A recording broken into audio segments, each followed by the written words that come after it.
Let's take a look at toast. To begin, set your wire rack to position 4. The wire rack is molded so that you can position your food closer to the top or the bottom of the oven when cooking. Flipping the rack over so that it dips down before sliding it into the second slot from the top places the rack into position 4. This is the center of the oven, which allows the Element IQ system to deliver high heat evenly from the top and bottom elements for perfect toast. Now, be sure to place your bread slices close to the center of the rack. You can fit up to 9 slices of regular sandwich bread.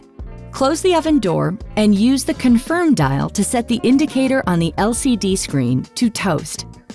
You'll see the toasting darkness icons at the top, and the top number shows your darkness selection. Turn the temperature dial left to reduce the darkness or right to increase it. The number beneath indicates the number of slices. To adjust, turn the time dial, left to decrease or right to increase. Press the Start/Stop button and you'll notice a ding and the LCD turning orange. The timer will commence the toasting countdown. You can adjust the toasting darkness or remaining time during the cycle and stop it by pressing Stop. At the end of the timer, if you'd like your toast slightly darker, you can press the A Bit More button, which will run the oven for 20 more seconds.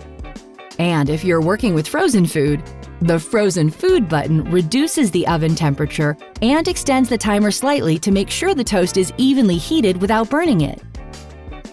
The magnetic auto eject feature is also a smart addition to your oven. Basically, when the wire rack is inserted into rack position 3 or 4, it will automatically eject halfway out of the oven when the door is opening, so you can easily remove your food. Be sure to open the door slowly when the wire rack is in this position to prevent the rack from ejecting too quickly. All right, who wants a kimchi spiced chicken club sandwich?